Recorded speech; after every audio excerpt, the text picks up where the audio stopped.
Hello, welcome to the channel Why Stories. Enjoy watching. Claudia Prieto, in a broad coat over a dress bought last Tuesday, decisively opened the doors of the Magnolia restaurant and entered. Following her were her closest relatives, Aunt Dalia, Uncle Simeón, their daughter Milu, and her husband Silvio. "Good evening. Did you reserve a table?" A slim, beautiful girl who immediately approached Claudia Prieto, radiantly smiling, and took a look at her companions. "You know, Natalia," the woman read the girl's name on her badge. "My son is having a wedding here, and I, with my relatives, intend to participate in this celebration." "We don't have a wedding banquet reservation today," Natalia the administrator objected. "Perhaps you got the wrong restaurant?" "You may have got something wrong, but I came to the right place." Claudia Prieto unceremoniously brushed the girl aside and headed deeper into the hall, followed by her relatives. "You can't go there." "Security." The administrator looked around helplessly. Only 6 in the evening, and there was already an unusual situation. And this was on her second day of work.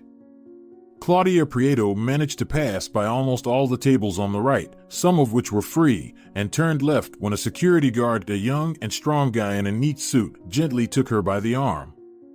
"Let me go," the woman screamed. "Demetrio. Son." A young man at the farthest table on the left by the window immediately turned around. He quickly stood up, whispering something to the girl sitting with her back to the hall, and approached Claudia Prieto, who had managed to free herself from the security guard's hands. "Everything's fine. This is my mom," the guy nodded to Claudia Prieto's companions, "and my close relatives." "Demetrio, my boy. How could you do this?" the mother pleaded, her eyes welling up with tears once the security guard had left. "This is not right. It's like you're an orphan. How to celebrate a wedding without a mother, without relatives?" "Mom." Demetrio resignedly waved his hand and called the administrator. "Natalia, could you please arrange a table for 7? "Demetrio, all the tables are booked for tonight, and both private rooms are occupied. But we can join your table with the neighboring ones. Would that work?"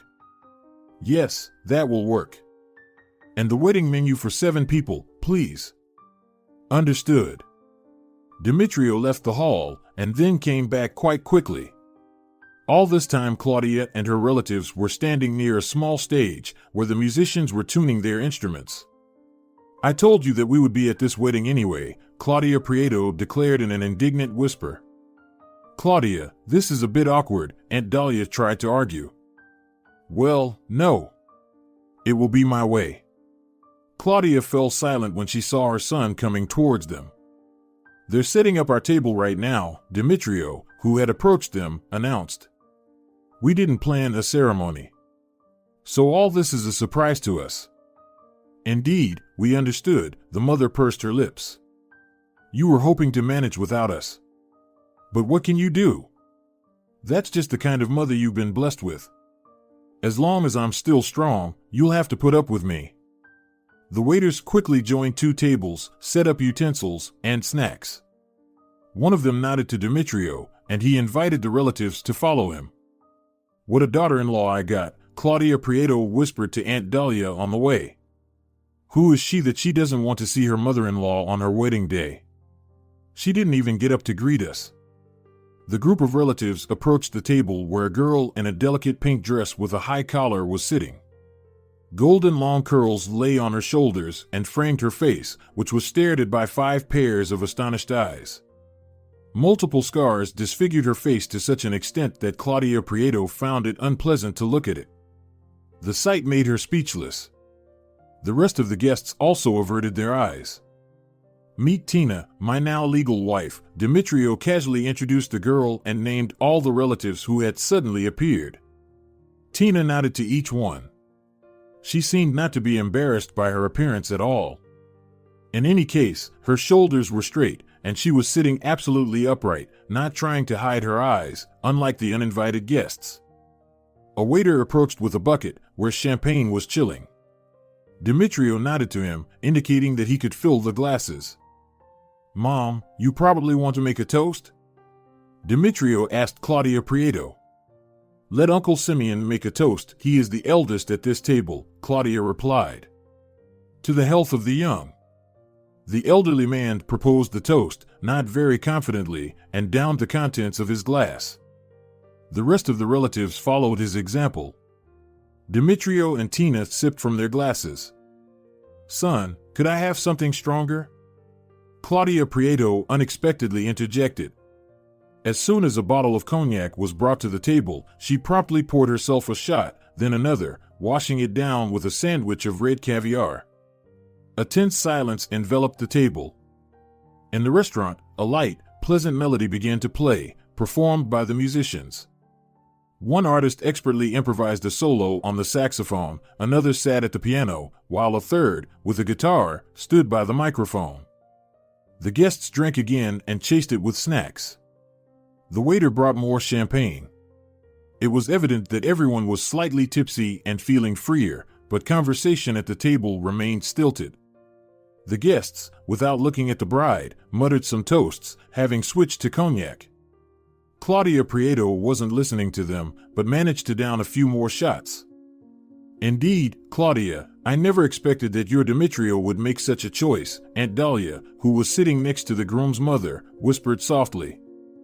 Claudia Prieto understood the insinuation perfectly well. She's gloating, no doubt, she thought. About a decade ago, at the wedding of Milu, Dalia's daughter, Claudia Prieto had tactlessly blurted out that their son-in-law was not exactly handsome. She'd said it as if jokingly. But Aunt Dalia took offense and retorted, "We'll see whom your magnificent Demetrio chooses."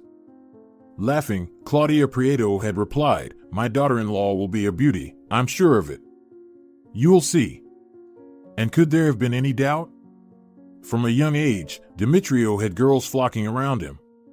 Claudia Prieto's son, tall, slender, with blue eyes, a living embodiment of a woman's dream.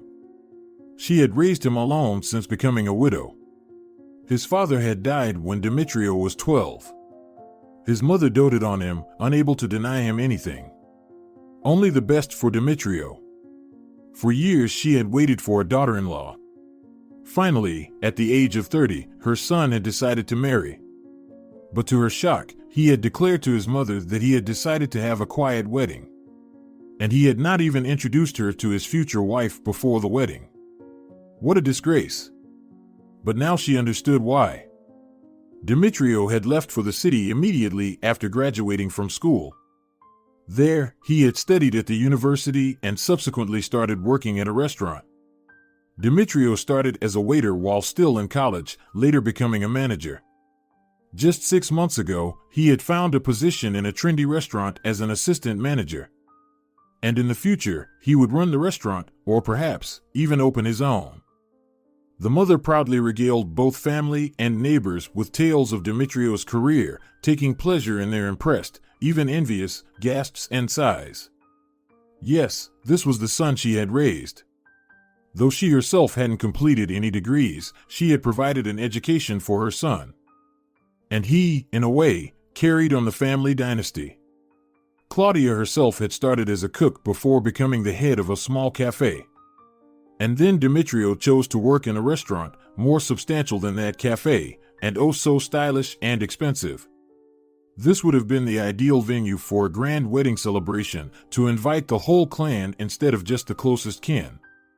Claudia Prieto had only dined there once when she visited her son during the first days of his new job. It crossed her mind then, what a perfect place it would be for a wedding. But at the time, her son didn't have a fiancée. He had said as much. But ahead of the New Year's celebration, he delighted his mother with the news that he wanted to marry a wonderful girl. Oh, how her motherly heart rejoiced.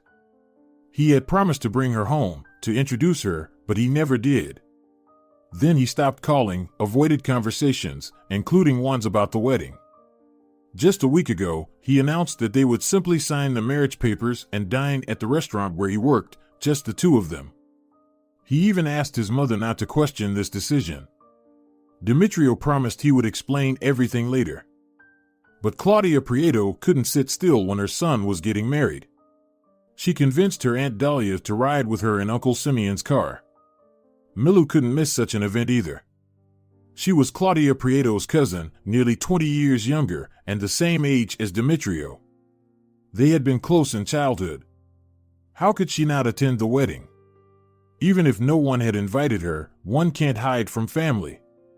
Maybe Milu had heard Claudia Prieto's comments about the looks of her husband, Silvio, and wanted to be among the first to see Demetrio's bride. After all, he had always been surrounded by the most beautiful girls. But how could his mother have anticipated that he would marry such a monster? The shame she felt before her relatives. Look at them, already smirking.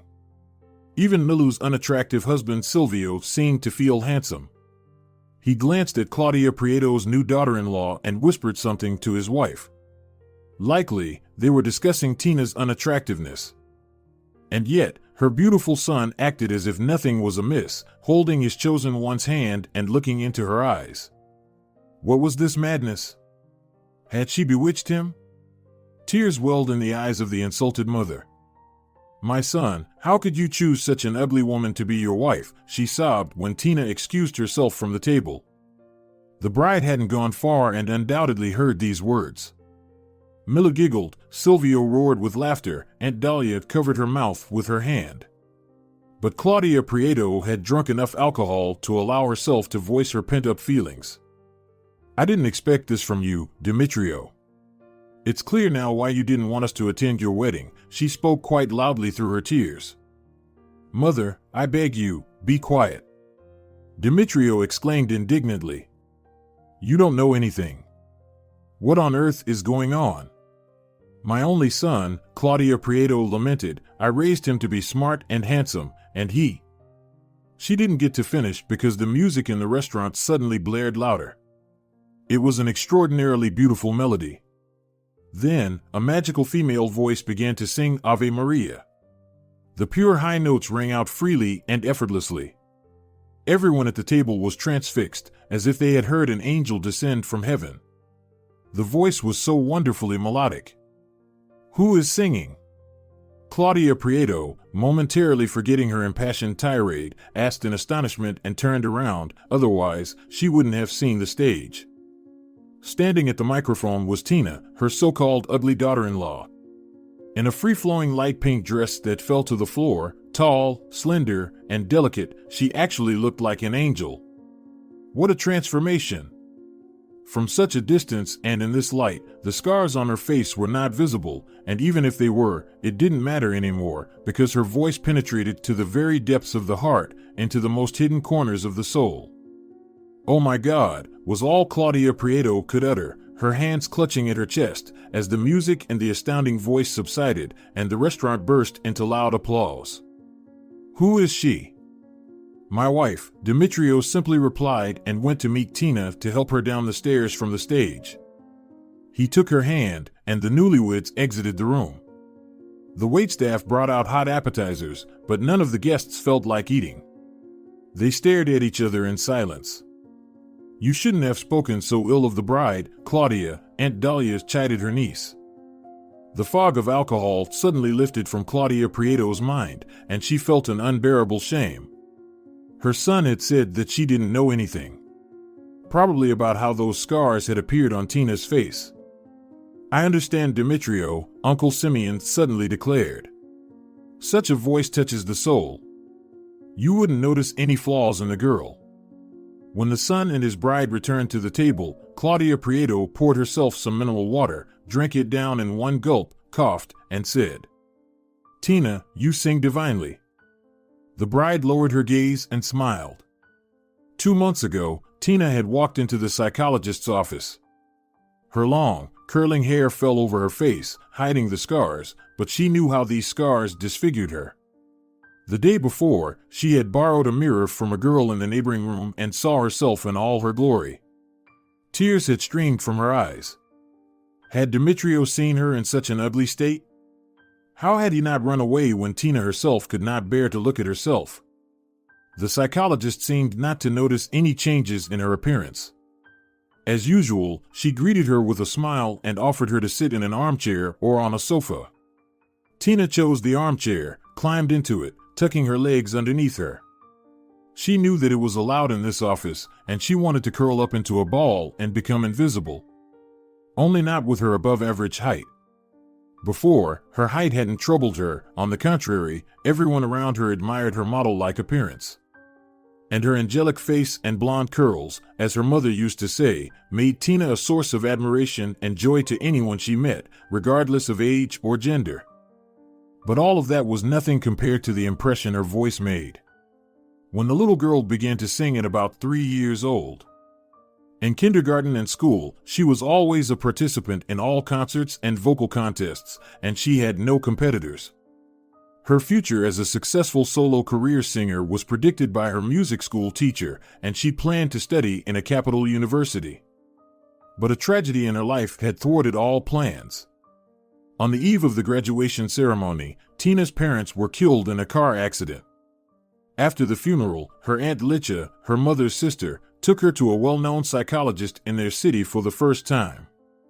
And working with him had helped Tina cope with the loss, overcome depression. That took more than half a year. The hardest period was when it was time to enter university. Aunt Licha barely managed to persuade her niece to apply to the local University of Culture in the Department of Vocal Arts. After her parents' death, Tina didn't want to sing, but she had to prepare for the creative examination somehow. Tina, sing what you love the most, Aunt Licha had advised, understanding that Tina might not sing at all and take a gap year. But studying, she hoped, might distract her, help her return to life. The aunt quickly formalized guardianship over her niece. That year, the same faculty had a lot of competition. The psychologist managed to achieve progress with Tina on the eve of the creative exam, and the girl managed to sing so beautifully that the members of the audition committee were brought to tears. It seemed as if Tina's voice had become even stronger and more beautiful. She was admitted to the university. From that day, she was always singing. It was as if she had some kind of inner need to express her feelings through song. These were songs from famous rock bands that Tina's parents loved to listen to, songs from their favorite movies, and arias from operas and operettas. She wanted to sing at the top of her voice, but she couldn't do that living in an apartment building. The psychologist advised her to find someplace where she could sing without worrying about disturbing her neighbors. This dream was put on hold until her final year of university. Tina was invited to the trendiest restaurant in town by her high school friend, Victoria, for her wedding.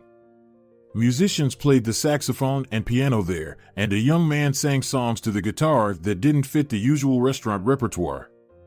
The atmosphere of the establishment was somewhat unconventional for a restaurant. "Victoria, where did you find such musical accompaniment for your wedding?" Tina asked the bride, a note of surprise and admiration in her voice. "They're local guys. They play and sing in this restaurant," Victoria responded. "Could you sing me a song as a gift?" she unexpectedly requested. Tina, emboldened slightly by the champagne she had consumed, got up on stage to ask the musicians if they could accompany her. "We can adjust any backing track," the guys assured her, hoping for a chance to rest and grab a bite to eat. "Choose your song." The saxophonist approached the laptop. "Do you have Whitney Houston, Celine Dion, Barbra Streisand repertoire?" Tina clarified.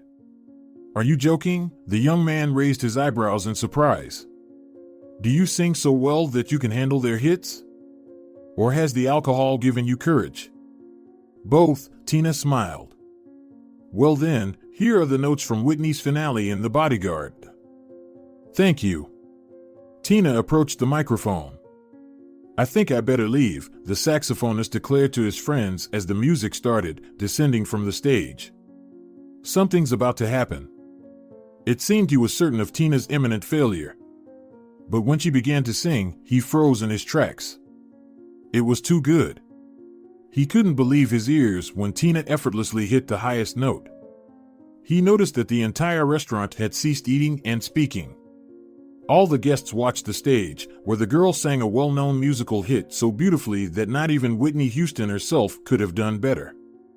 When Tina, finishing the song, dropped the microphone, the entire audience rose in applause and called out, "Encore! Encore!" The saxophonist swiftly climbed back onto the stage. That was insanely cool, he exclaimed enthusiastically. Are you going to sing anything else? The girl smiled and nodded. That evening, Tina sang at the top of her voice, her singing delighting the people. What ensued was a mini-concert that the bride later called the best wedding gift ever, when Tina, amidst thunderous applause, descended from the stage. Thank you, dear. Victoria embraced her friend. The musicians resumed their work and started playing a pleasant melody. Tina had barely taken her seat when a middle-aged man in an expensive suit approached her. I am the manager of this restaurant, Pablo Herrero, he introduced himself. I would like to offer you a job here. What kind of job? Tina asked, surprised. As a singer. At least on Fridays and Saturdays. Or any other day when you're available. We usually work until midnight. Our transport would take you home. Do you work or study somewhere? He spoke excitedly, and Tina, incredulous at her good fortune, was even more surprised when he mentioned the amount of the fee per night. I'm studying at the Institute of Culture, and I would like to sing here. At first, Aunt Licha wasn't thrilled about her niece's employment as a singer in a restaurant. On the other hand, the extra money would certainly not go amiss for the young woman. But the very next day, Licha herself visited Magnolia and had a conversation with Pablo Herrero. After this discussion, where she was assured that the guests usually behave properly, that there's a security guard present, and that staff transport would be provided after work, Licha exhaled in relief. Moreover, a psychologist reassured her that this job would be beneficial for Tina. And so, Tina began singing at Magnolia twice a week, her voice giving release to unexpressed emotions. Her singing truly healed, brought joy, and emotional tranquility. Tina also appreciated the recognition of the restaurant guests. Some of them started visiting specifically on the days when she performed, just to listen to her as if at a concert. One day she saw a young man in Magnolia, engrossed in conversation with Pablo Herrero. This stranger looked like he stepped straight off the cover of a fashion magazine, a tall, handsome man with blue eyes, stylishly and expensively dressed. Who is he? Tina asked Sancho, the saxophonist, with whom she had formed a friendship. The new deputy to Pablo Herrero. Do you like him? He replied with a good-natured smile. Just curious, Tina shrugged off. The deputy manager himself approached her a few minutes later, after finishing his conversation with the management. Demetrio, he introduced himself, and you must be Tina? Yes, she replied, trying not to show that she was slightly embarrassed. Pablo Herrero has spoken highly of you. I am looking forward to your performance, he said with a smile.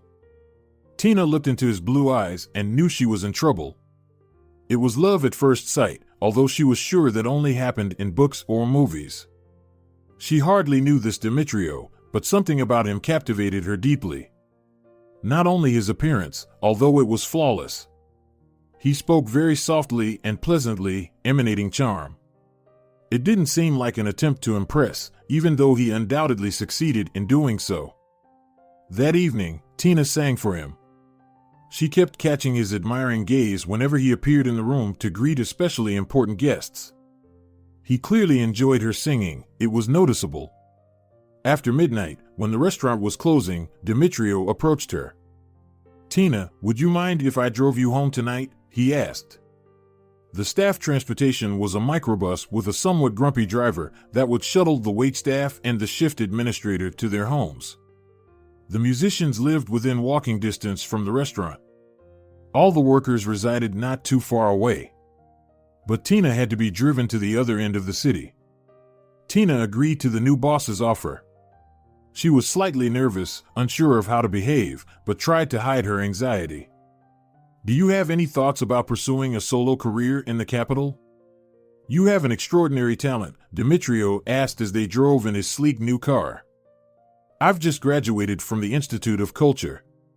My teacher, Pero Arias, has sent my recordings to theaters in the capital. He is convinced that my place is an opera or operetta, Tina smiled. He considers this job at the Magnolia frivolous. And what do you want? I like singing in the restaurant. I know everyone here. They treat me well. An opera singer's career is a tough business. I don't know much about it.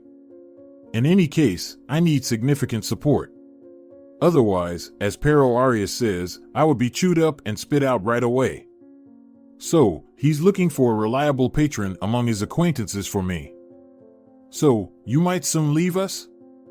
I don't know when and how everything will be resolved. Are you already looking for my replacement? Rather, I would like you to stay a bit longer. I think my career question will not be resolved by the end of the summer, so I will certainly be singing for a couple of months. And by the way, now I can sing not only on weekends, but several times a week. I have rehearsals during the day, and after lunch, I'm free. My teacher is intensively preparing me, making me practice vocals every day. They pulled up to Tina's house, and Demetrio got out of the car to open the door for her. His gallantry made an impression. She extended her hand, and privately noted that she found his touch extremely pleasant. Can I pick you up in the evening? What time do you usually leave? Tina answered, said goodbye, and quickly entered the building where her Aunt Licha lived and where she had been living since her parents passed away. Her heart was about to burst with the overflow of feelings she'd never experienced before. At nearly 22 years old, Tina had yet to have serious relationships with the opposite sex. Her model appearance and stunning voice often intimidated rather than attracted young men. Additionally, she had a steadfast friend, Diego, from her first grade, who always accompanied her everywhere, his demeanor signaling to all that Tina was under reliable protection. His athletic build, broad shoulders and tall height, striking facial features and piercing gaze, all these visible qualities of Diego didn't leave a chance for anyone to approach Tina. And if anyone dared to take the risk, the loyal friend would pull them aside for a talk. Tina didn't know what he would say, but the potential suitor would promptly disappear. Diego, because of you, I'll never get married, Tina would tease, giggling. Well, I'll make sure that you end up with the bravest, most determined, and reliable guy out there, not these others. Worst comes to worst, I'll marry you myself, Diego would retort, to which Tina would always respond with a bright laugh. After high school, Diego entered a technical college. When tragedy struck Tina as her parents passed away, he supported her the best he could. After his graduation, he immediately enlisted in the army. He would write Tina a ton of messages every day, painting a vivid picture of his military life. Diego visited Magnolia before leaving town. He even met with the manager and asked him to keep an eye on Tina and the musicians while he was away. But Tina assured all her colleagues that she and Diego were strictly friends, and he was like a brother to her. Does your buddy even know he's permanently in the friend zone? Sancho, the saxophonist, would jest, chuckling. I have no idea what you're talking about. Tina would protest. We've been friends since the first grade. Diego, I think I'm falling in love. He's the best, and you'll like him, Tina wrote to her best friend that night before falling asleep. The following day marked the beginning of her romance with Demetrio. He came to pick her up with a lavish bouquet of flowers. All evening, whenever he wasn't occupied with guests, he watched her, causing her heart to skip a beat in delight. On his very first day off, he invited her on a date. From there, her relationship with Demetrio progressed at a dizzying pace. He showered Tina with flowers and gifts, met Aunt Licha, who immediately took a shine to the young man. Tina learned that Demetrio was born in a village. His mother had raised him on her own since he was a teenager, and he had built his career himself, starting as a simple waiter. His apartment, with its panoramic windows and a luxury high-rise in the city center, was both cozy and beautiful. Tina loved waking up there to the aroma of coffee, which Demetrio would brew for her. In early September, when Pero Arias informed her that she was awaited in Moscow for an audition and that she had every chance of joining the theater troupe, the news didn't thrill her as it would have before. Tina, such an opportunity is rare for graduates of our institution, her astonished professor tried to persuade his former student, hearing her polite refusal and gratitude for his efforts. Think it over. Thank you so much, but my plans have changed, Tina declared. Won't you regret it? asked Demetrio when she told him about the conversation with Pero Arias. Not at all. I want to be with you, she replied, and leaned into a long kiss.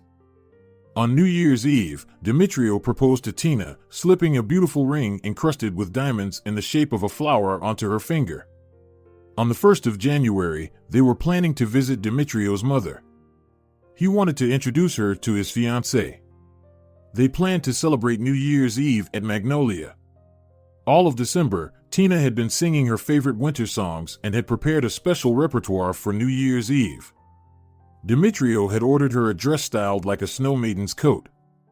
Sancho, the saxophonist, had fitted a Santa Claus costume. A big celebration was expected. On December 31st, Tina, in high spirits, was hurrying home from the beauty salon where she had had her nails and makeup done for New Year's Eve. She was smiling all the way, savoring the anticipation of what promised to be the most unforgettable New Year's night of her life. As she turned towards Aunt Lich's house, she immediately noticed the smoke pouring out of the windows of a ground-floor apartment next door, and inside the window was a little child. Tina quickened her pace, then broke into a run, and within half a minute she was at the window behind which a 3-year-old boy was crying loudly, coughing from the smoke. A fire had broken out in the neighboring apartment, and there was no one around to help. What was she to do? Tina called for help, but the house echoed back with silence. Somewhere in the distance, music played and firecrackers exploded, while a fire raged in an apartment where a child could perish. The apartment was always rented out, and Tina had no idea who was living there at the moment. But could this child be in the apartment alone? Tina scanned the surroundings, looking for something that she could use to reach the window, to rescue the child by breaking the glass. Her eyes landed on a carved wooden ladder, propped against the trunk of a large tree, which sported a tree house built by a local craftsman for the neighborhood children. Tina was tall enough to execute her plan. She propped the ladder against the window, picked up a stone, and began climbing up the rungs. Just hold on, little one, I'm coming to help you, she repeated as she ascended. Turn away, she commanded, and shattered the glass once the boy had turned towards the wall. She cleared the frame of shards and reached out to the child. Oh, Lord, a fire! Tina heard a woman's voice behind her. Finally, someone was there to help. Call the emergency services. Quickly, she shouted to the woman. Is there anyone else in the house? Tina asked the boy as she started descending the ladder with him. Esponjoso, the boy sobbed in reply, and through the small window, from which smoke was billowing, Tina saw a cat. He needed help too. Tina handed the child over to the approaching woman, who immediately wrapped him in the folds of her fur coat. Meanwhile, Tina moved the ladder to the window of the kitchen in the apartment. Where are your parents? The woman asked the little boy. And Tina heard him answer, they went to the store. Meanwhile, she had reached the window sill and was stretching her arms towards the small window to reach the cat. But the creature only meowed loudly and plaintively, not moving towards her. Coughing from the smoke, Tina made another attempt to reach Esponjoso, as the little boy had named the cat. Her fingers had almost grabbed the cat's paw when there was an explosion. A wave of heat washed over her, and countless small shards, sharp as stings, embedded themselves in her face and neck. Tina only had time to instinctively close her eyes tightly before she was thrown backward. When she opened her eyes, she saw the kitchen window she had just been standing near, having climbed up the ladder, now ablaze. In the distance, the sound of a siren could be heard. A crowd of people had gathered around. Someone bent over her. Don't touch her, commanded someone else.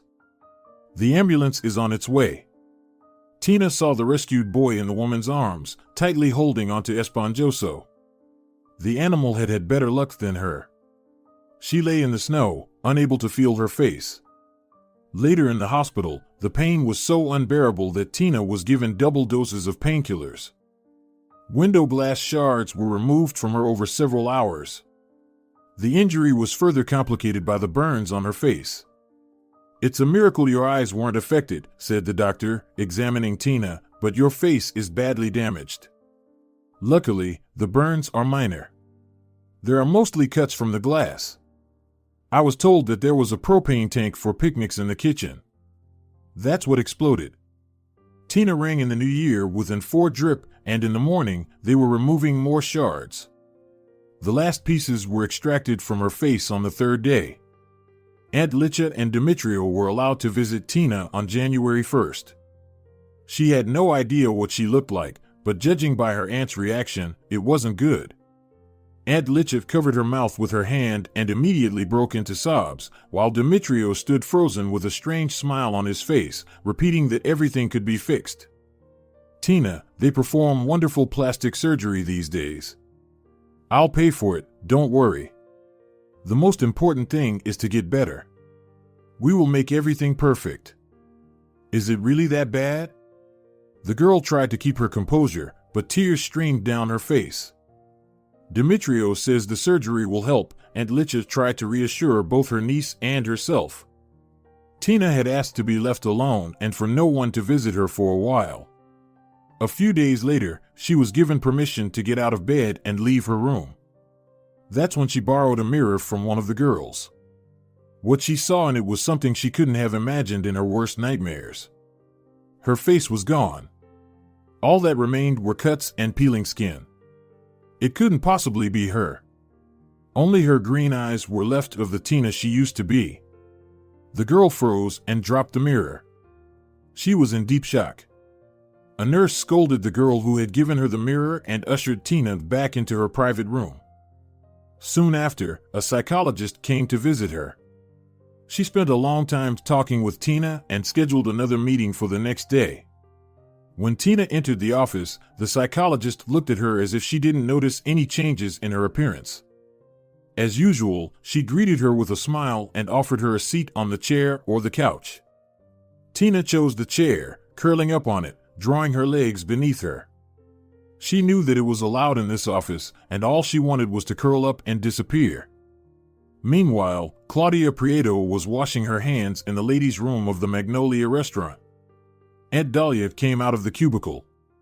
"What a bathroom," she exclaimed, taking in the beautiful walls adorned with magnolia flowers, lights, and sculptures of slender women. Aunt Dalia sat down on the couch while Claudia powdered her face. "Claudia, you have a good daughter-in-law. One could say she's heroic. Demetrio made no mistake in choosing her. It's just an unfortunate incident that happened to her."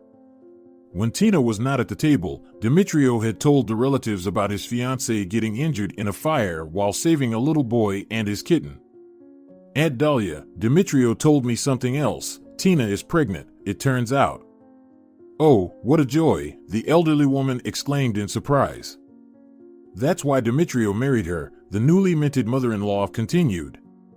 "And I think it hurts him to look at her. But he's a decent guy, he won't abandon her now that she's injured and pregnant." "But you don't seem happy?" Aunt Dalia ventured with doubt. "What is there to be happy about?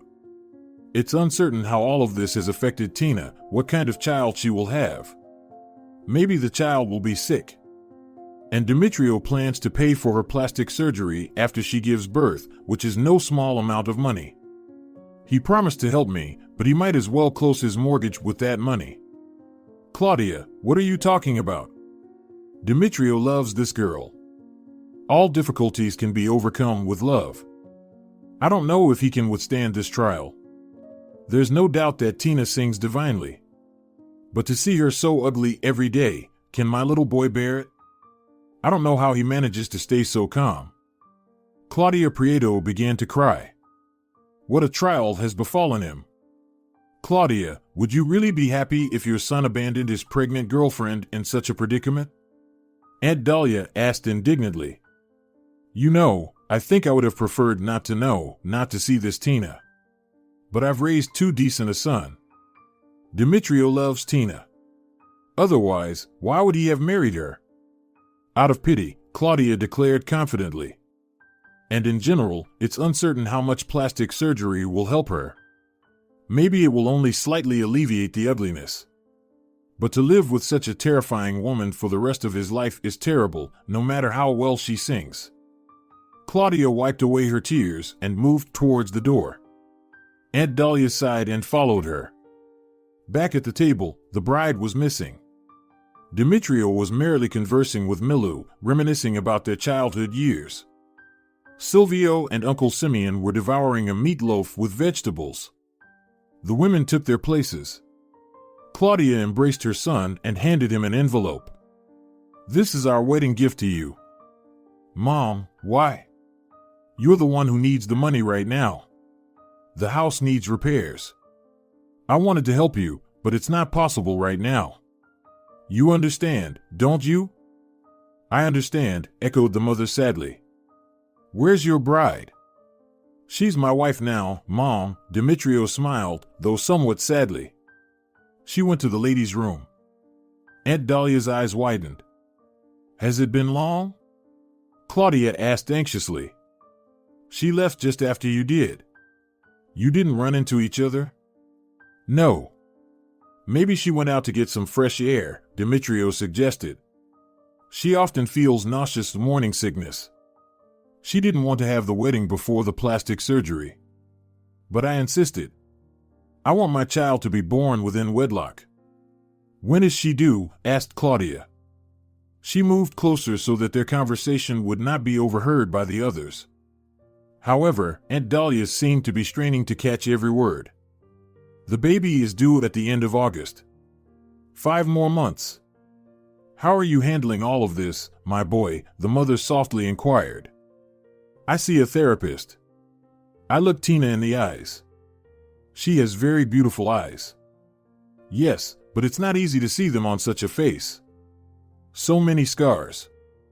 Will plastic surgery help?" "You can't imagine, Mom, how beautiful she was," Demetrio said, tears welling up in his eyes. "My poor boy," Claudia pulled her son's head to her chest. His mobile emitted a melodic sound, indicating an incoming text message. Demetrio picked up the phone.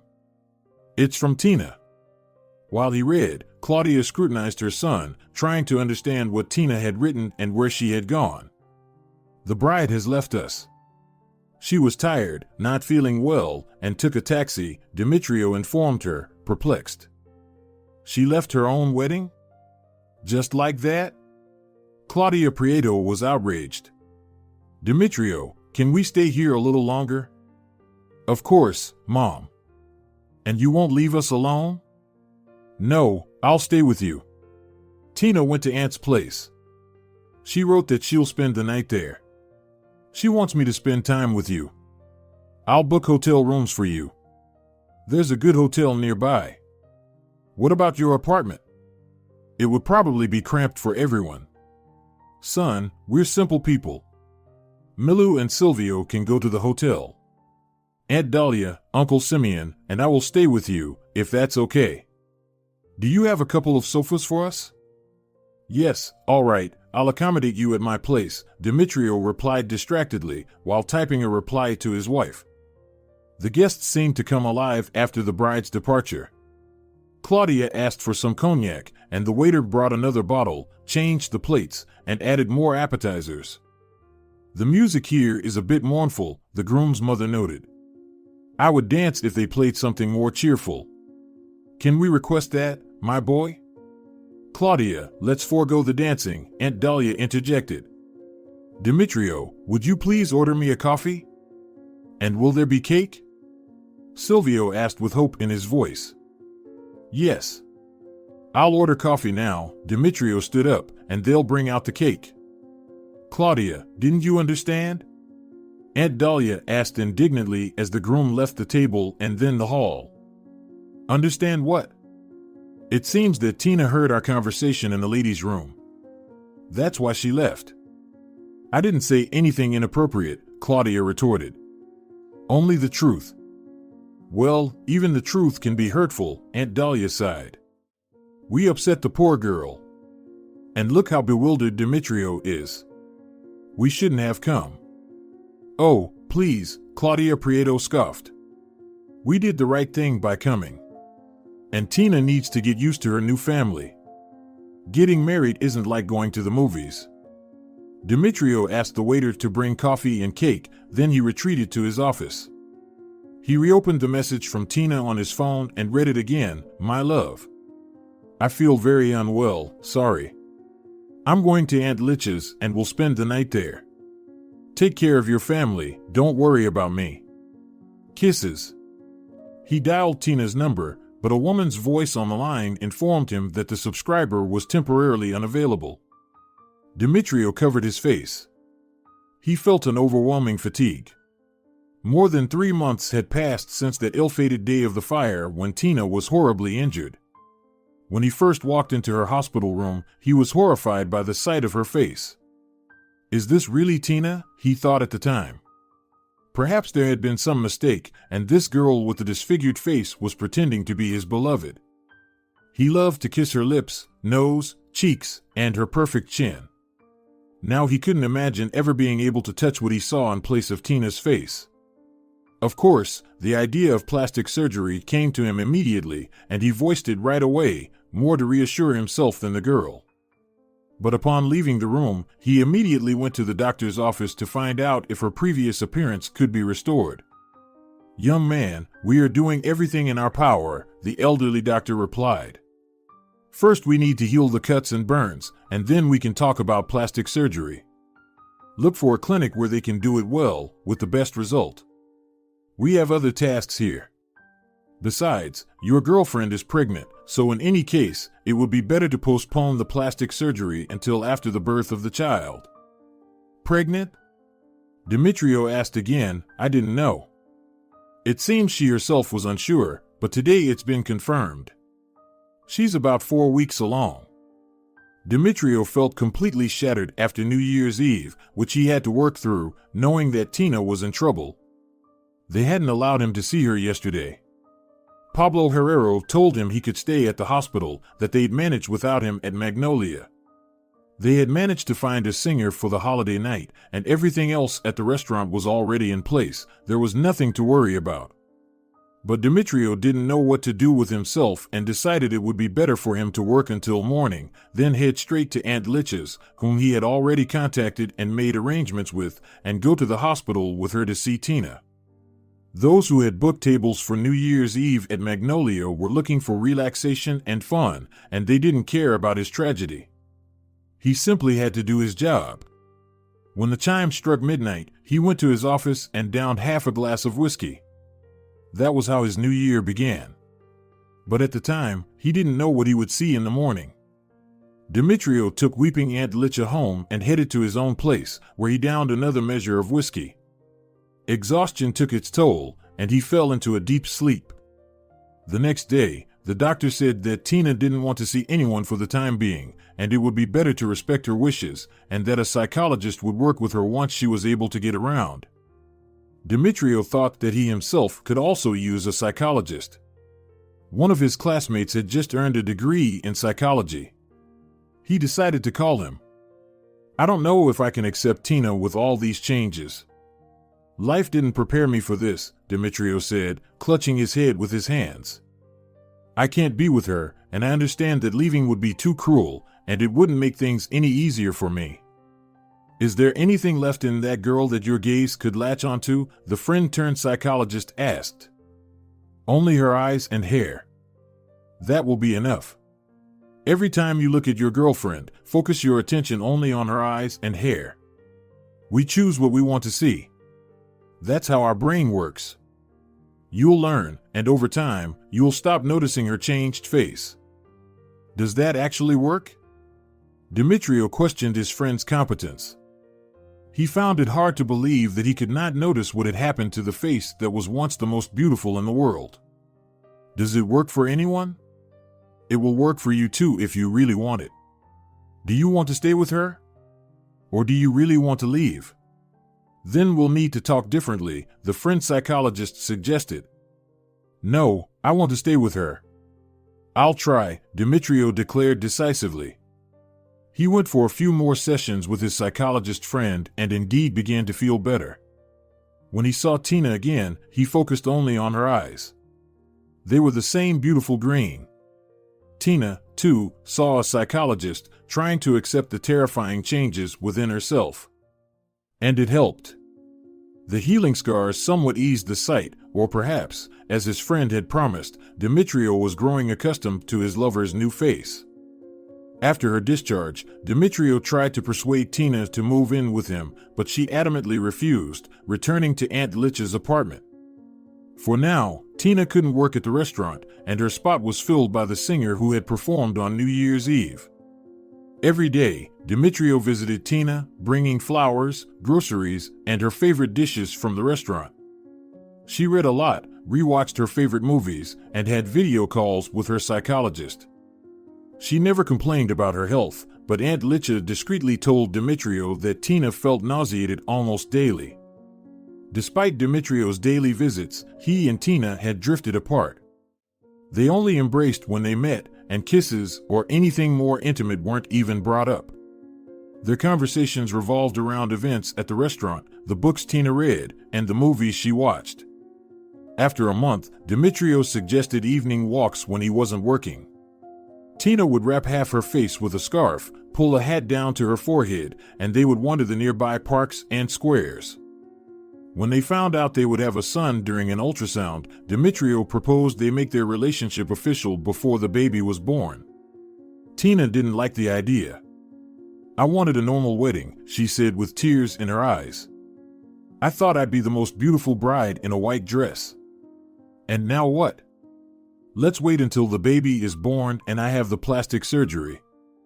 "All right, let's have the wedding after the surgery," Demetrio agreed, "but let's get registered now. We won't invite anyone. Just the two of us, in our restaurant, at our window table." Tina resisted for a while, but then she gave in. What was the outcome? His mother and relatives showed up uninvited. Why did he blurt out the registration date? Demetrio reproached himself. He perfectly understood the anguish that the sidelong glances at her face from strangers caused Tina. No amount of therapy could help with that. But Tina stayed strong in the hospital when she saw sympathy and pity on the faces of doctors and nurses, and now, when his own mother looked at her with surprise and disgust. It was because of Demetrio that Tina had to suffer today. Now she had gone home alone, and he was left dealing with his relatives. But his mother wouldn't change. She had always been like this and always would be. Demetrio heaved a sigh, stepping out of the office into the main hall where his relatives were eagerly awaiting him. "Your stage persona is intriguing," enthused the proprietor of the Star of the East restaurant, scrutinizing Tina. She was donned in a long, black, loose dress adorned with sequins and embroidery, and a high collar.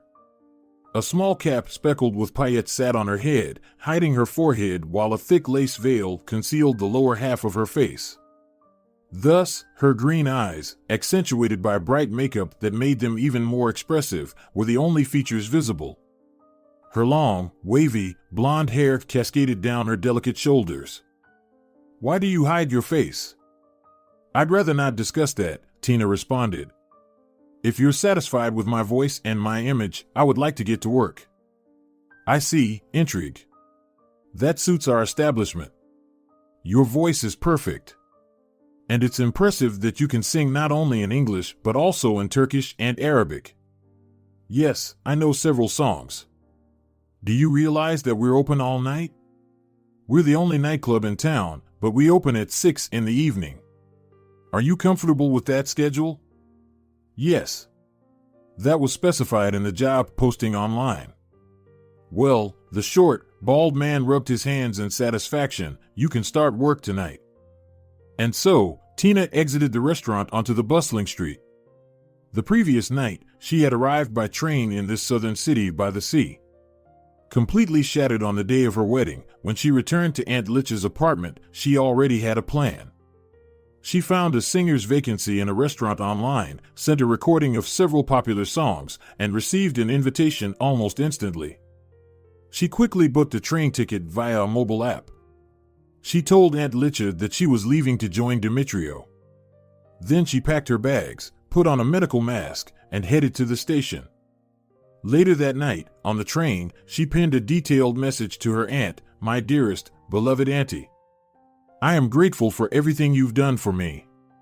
Forgive me for lying to you. Actually, I'm leaving alone today. I can't tell you where so that neither you nor Demetrio would try to find me. I can't bear to see your pity and pain when you look at me. I'll come back to you when my face, if not as it was before the fire, will at least look so that I can calmly look at myself in the mirror. Don't worry about me. I have savings, and I will be working. I will be all right. Don't call me. I will write to you from time to time. I love you and embrace you warmly. Your Tina. Composing a letter to Demetrio was significantly more challenging. She wrote through a veil of tears, "My beloved, I'm leaving, and I don't want you to seek me out. I will return when I'm ready to face you again, renewed. It pains me to see how much you suffer when you look upon my disfigured face. You do your best to hide it, but I can't take it any longer. I will never forget the look on the ultrasound technician's face when she informed us about our son. You're so handsome, and I'm so dreadful." That's probably what she was thinking, wondering why you're with me. I've been asking myself the same question ever since I overheard your mother and Aunt Dalia's conversation. They believed you were with me out of pity and because of your good upbringing. I've come to agree with them. But I need more than just your pity. Registering our marriage was a mistake. If you wish to divorce, you can leave the papers with Aunt Licha. She, too, does not know my whereabouts. But I plan to return to her after my plastic surgery. I will respect and accept your decision, but for now, I can't bear to see you. Perhaps later, but not now. Forgive me, my beloved. Yours, Tina. After sending the message, she replaced the SIM card in her phone. Thus, her new life began. The Eastern Star restaurant offered the highest pay per night among all the job offers Tina had considered. She planned to save up for her plastic surgery herself. She had found several clinics specializing in plastic surgery online, sent her medical reports and photos of her face before and after the fire. All responded that her case was complicated. Only one doctor was confident he could restore her natural appearance. Conveniently, his clinic was in the same city she had just moved to. However, the cost was significant. Tina prayed that she would be able to work until the baby's birth.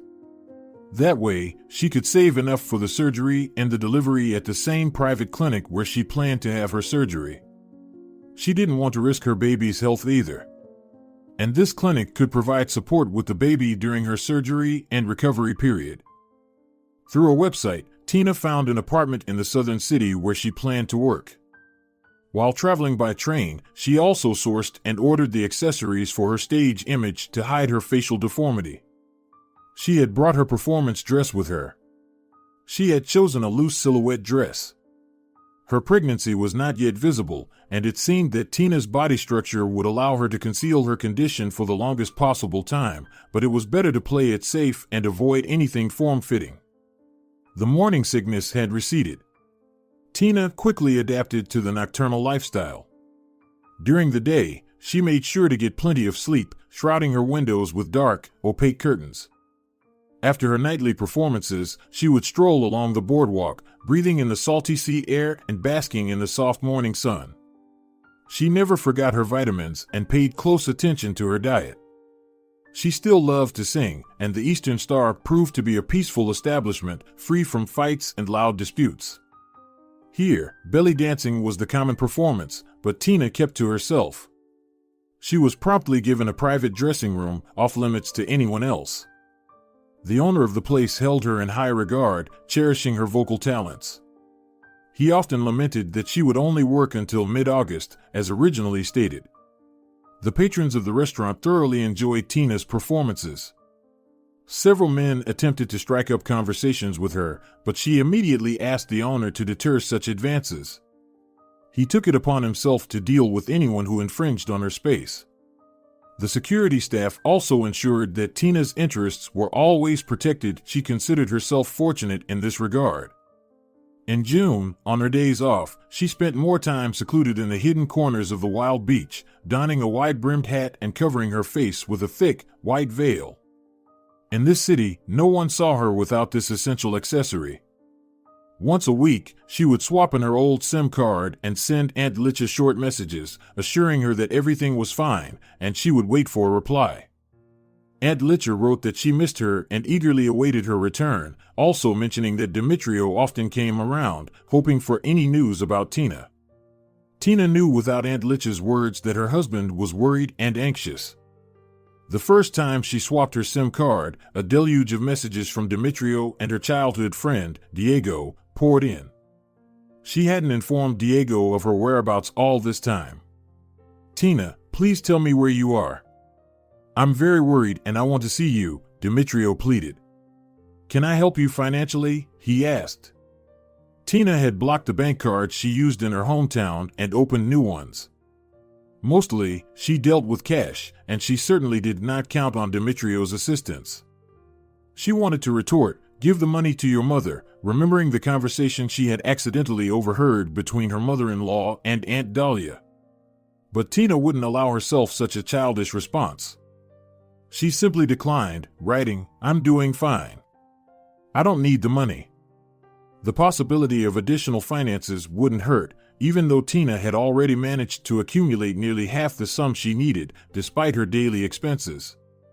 She'd chosen her workplace wisely after all. She decided to accept money from Demetrio only if she fell short for the childbirth and the surgery, but that was a bridge to cross later.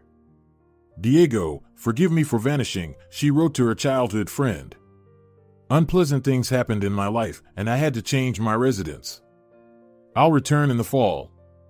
I hope to see you then. Good luck completing your service." She knew Diego's military service would end in July. After responding to the messages, Tina immediately changed her SIM card, fearing someone might call. Particularly, she didn't want Demetrio to call. She had no intention of answering, but seeing his name saved in her contacts and hearing the ringtone set specifically for him were terribly painful for her. Tina saw a doctor at a private clinic not far from home. She was assured that her pregnancy was progressing well. She herself felt wonderful, delighting in the moments when the baby began to stir in her womb. Fortunately, her body's form hadn't changed much. "Little one, everything will be splendid for us," Tina would smile, stroking her belly. Diego planned to go straight to Aunt Licha's from the train station to learn about the unpleasant incidents Tina had mentioned. However, those plans had to change. Parents and close relatives poured onto the platform, welcoming their soldier home. The festive table was already set at home, and Diego had to accept it. In the evening, when the guests had left, he told his mother he was going out for a stroll, intending to head to Aunt Licha's nearby. "Son, did you hear news about your friend?" his mother asked as Diego prepared to leave. "Have you been in contact?" "Very rarely lately." "What happened?" Diego tensed up. Right before New Year's, there was a fire in the house where Tina lives, on the first floor.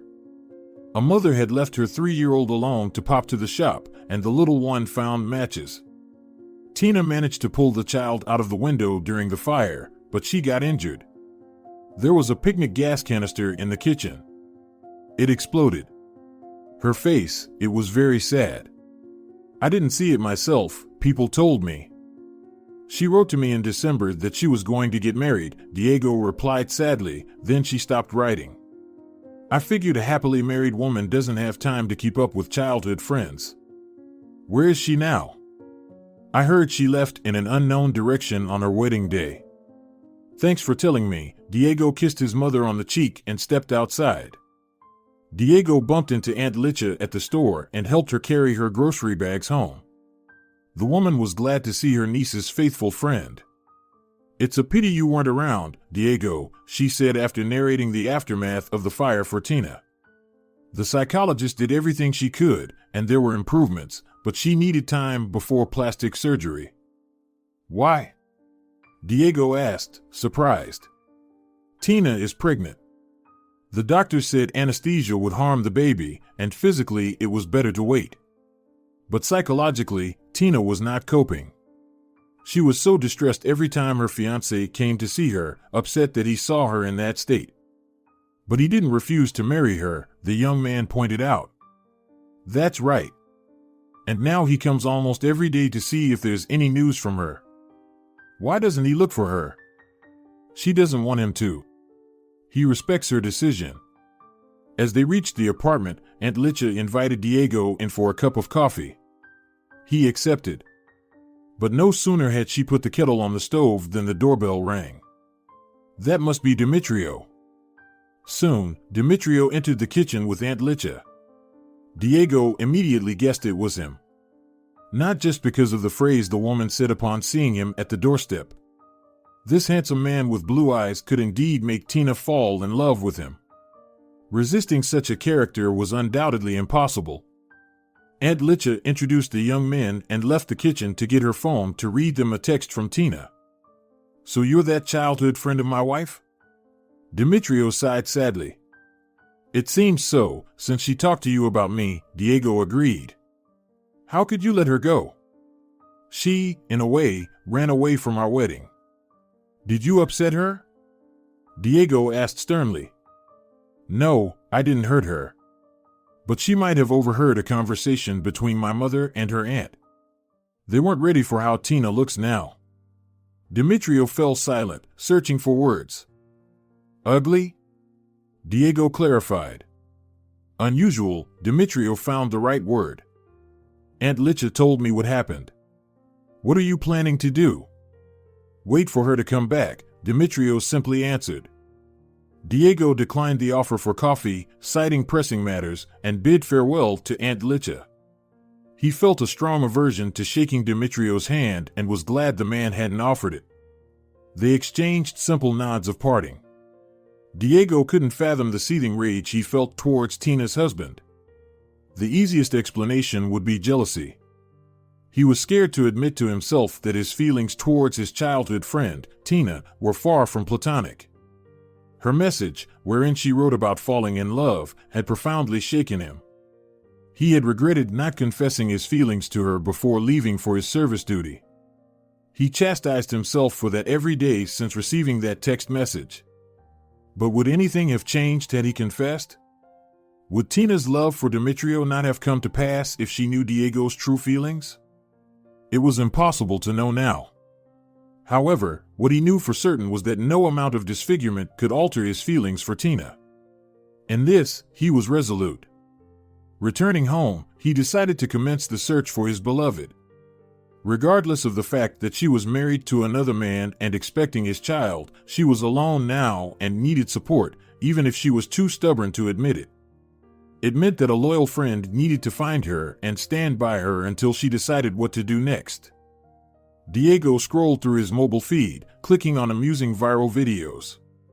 Amidst numerous cat videos and sultry beauties, his gaze landed on a veiled girl, her forehead obscured by a stylish cap. Diego pressed play. And then he heard a voice that was achingly familiar. And those green eyes. He doubted his recognition until the camera zoomed in on her right hand holding the microphone. On her index finger, he spotted something he had seen countless times before. Diego took a screenshot and zoomed in on the image. There, he could make out a small birthmark in the shape of a heart. There was no doubt about it, it was Tina. The question was, where was she singing? He searched the video title and quickly found the original. Some unknown blogger was celebrating a birthday at a nightclub called Eastern Star located in a coastal city. Without wasting any time, Diego booked a ticket on the next train and promptly packed his travel bag. He told his parents that a colleague had found him a seasonal job on the coast and he had to leave immediately. "Son, you could have at least taken a week off. You've just returned from your service," his mother lamented. "I'll rest by the sea," Diego replied with a smile.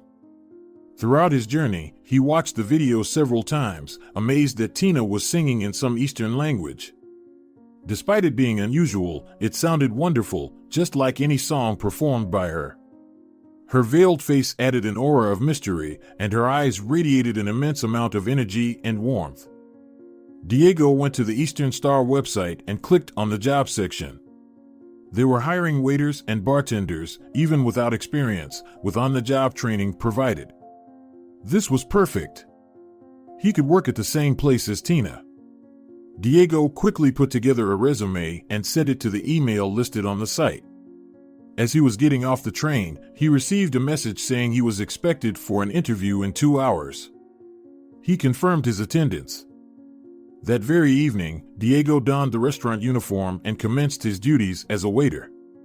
They provided him with a room to stay nearby, which he was more than happy about, given it would save him some rent.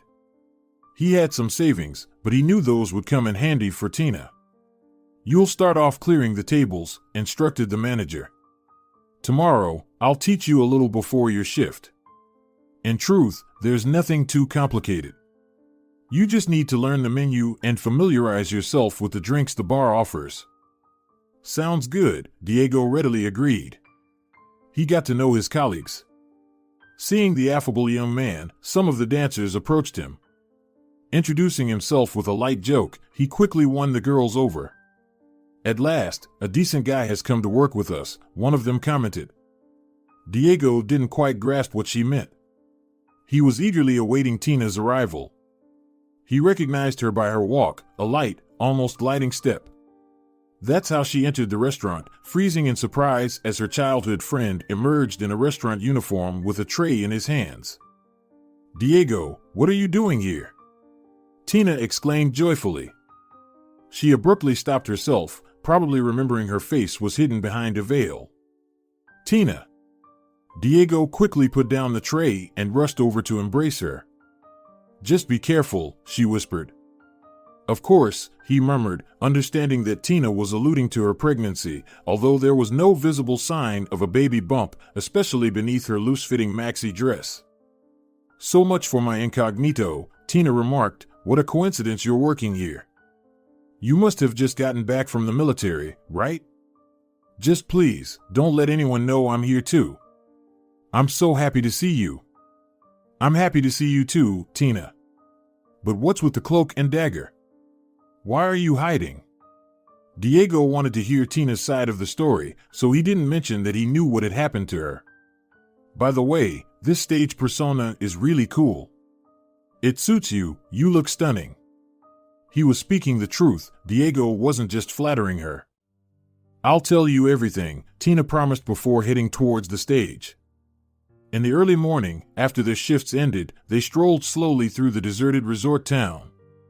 And Tina began to share her story about the fire, her marriage, and her pregnancy. "Show me your face," he asked after she had finished her story. "No!" Tina shouted, "I don't want you to see my ugliness and run away. Don't even dream of it.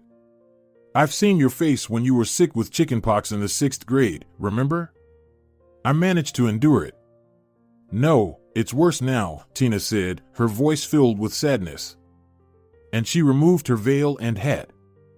"Damn!" Diego exclaimed. "Honestly, I thought it would be much worse. I remember your pimples in 9th grade. I think it was even more striking back then. You didn't need to wear the veil. I don't see anything scary. Unless it's part of your stage persona, adding to your mystique. Thank you for your support, Diego," she smiled, her face exposed. "But apart from you, I won't let anyone else see me like this. I will get plastic surgery soon, and I hope my old appearance will return. I just need to save a little more money and wait for the birth.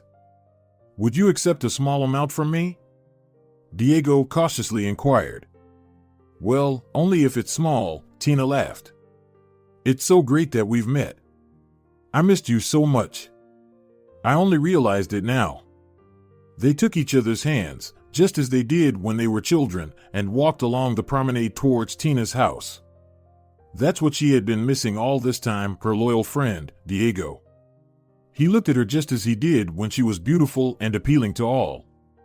Tina saw no difference, felt no difference.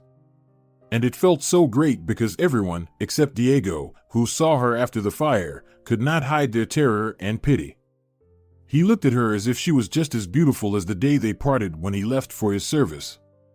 Only with Diego could she be silly, laugh loudly, and jest without worrying about the impression she would make because he had known her for almost her entire life. "Why isn't your belly growing?" Diego asked Tina as they lay on the bed in her room, clad in their clothes, staring at the ceiling. The bed was neatly covered with a blanket. "My baby knows we can't reveal our special condition," Tina declared, smiling. I have to quit my job in a week at the latest, otherwise I might give birth right on stage. Can I touch your belly? Go for it. Baby, say hello to your uncle, Tina suggested, and she felt a jolt when Diego placed his hand on her belly. He responded. Diego exclaimed with delight. A polite boy. My son, Tina laughed. Unexpectedly, Diego kissed her belly, then the tips of her fingers, and gently touched his lips to Tina's. She looked at her friend in surprise, not understanding what was happening. What are you doing? Kissing you. I've wanted to do this for a long time, Diego simply replied. Why? Because I love you. She abruptly got up from the bed and froze in place with frightened eyes. What happened? Diego quickly rose as well. I think my water just broke, Tina said in a flustered manner. What do we need to do? Call a cab and take me to the clinic where I've arranged to give birth. I'll take care of everything. Tell me the address. Throughout the ride, Diego held Tina's hand while she whimpered softly from the pain. At the clinic, they immediately took her to a room, while Diego stayed behind to fill out the paperwork. Were you planning on having a joint birth? A nurse asked Diego. Not really. Do you want to be present? Can I? Yes, I'll give you something to change into now. Diego was given pants, a gown, a cap, a mask, and gloves, and was immediately escorted to the room where Tina had been wheeled in earlier on a chair. Wow, I can barely recognize you. At first, Tina laughed when she saw Diego, but then she yelped and began to whimper again, just like in the car on the way there. I refused pain relief, Tina said when the pain subsided. I don't want to harm the baby in any way. Will you stay with me? Yes, they didn't dress me up like this for nothing. Thank you, Diego. Tina burst into tears. I'm so scared. I never thought it would be this terrifying. I'll be here, I'll be with you, Diego assured her, wrapping his arms around her and kissing her cheek, marked with scars. You have a wonderful husband, the doctor remarked, to which Tina didn't object. Diego stayed with Tina throughout the birth of their child. She clung to his hand, squeezing it tightly during her contractions. He whispered the kindest and most soothing words to her. And then, he was the first person, after Tina, to hold their newborn son. Happy Dad, here's your son, a nurse said, handing Diego the baby. Tina, he's beautiful. Diego exclaimed, a joyous smile spreading across his face. And you did well, he told the infant. Happy birthday. The Magnolia restaurant was festively adorned for a wedding banquet. Behind the table meant for the bride and groom, a designer and her assistants were finishing the decoration of a wall. They were attaching the names Demetrio and Maria to a swath of fabric, draped from the top and adorned with fresh flowers. Claudia Prieto, wearing a new, glamorous dress chosen with her future daughter-in-law at a fashionable boutique, strode proudly among the decorated tables. Everything was just as she wanted. All relatives would be at Demetrio's wedding. They would appreciate the grand scale of it all. Claudia Prieto retreated to the powder room to touch up her makeup. As she looked at herself in the mirror, her thoughts drifted back. Just a bit over a year ago, she had been here for her son's wedding. She wished she could forget, but memories often insist on reminding one of painful and unpleasant events. Claudia grimaced, recalling the ugly face of her former daughter-in-law, whom she had seen for the first time then. Imagine running away right from the wedding. If only she had done it before becoming Demetrio's wife. Then, there wouldn't have been a need for a divorce. Fortunately, they managed to resolve that problem quickly. Claudia finally convinced her son to file for divorce. And he did, finally divorcing and finding an ideal match for himself. As for the child born to that ugly woman, Claudia couldn't bear to call him her grandson. Demetrio announced that he intended to support the child financially. How honorable he was, perhaps excessively so. This deeply irked Claudia, but she let him handle it. What mattered was that the unsightly daughter-in-law was history, and her son had soon met his true love, the beautiful Maria. This time, he had made a choice that delighted his mother's heart. The wedding festivities were in full swing when Claudia Prieto, having stepped away into the kitchen, heard what seemed to be a familiar, incredibly beautiful melody. Then, a magical female voice began to sing Ave Maria. Pure high notes flowed freely and effortlessly. Claudia was mesmerized, as if hearing an angel descended from the heavens. Such a divine voice, ebbing and flowing in harmony with some unknown force. The woman walked back into the hall and looked towards the stage where a slender, delicate girl was standing by the microphone. She indeed looked like an angel. Her long, blonde hair cascaded onto her shoulders, framing a stunningly beautiful face. Claudia Prieto realized it was her former daughter-in-law. The entire restaurant fell silent while she sang, only to erupt into loud applause when the song ended. Demetrio and Maria, congratulations. Tina said with a slight bow before descending the stage to approach a tall, broad-shouldered young man holding a small child in his arms. Demetrio immediately approached them, leaving his bride at the table. Tina? He couldn't hide his surprise. Thank you for the gift. Your singing, as always, is beyond praise. I'm so glad that things have worked out for you. You look wonderful. Thank you, Demetrio, so do you.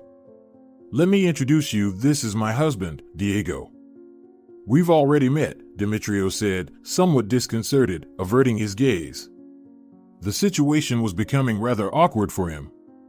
And this is Marine, Tina introduced the little boy. You know who he is, right? Yes, of course, the groom responded, visibly confused, and then added hastily, will you be staying? I'll ask to have a table arranged for you.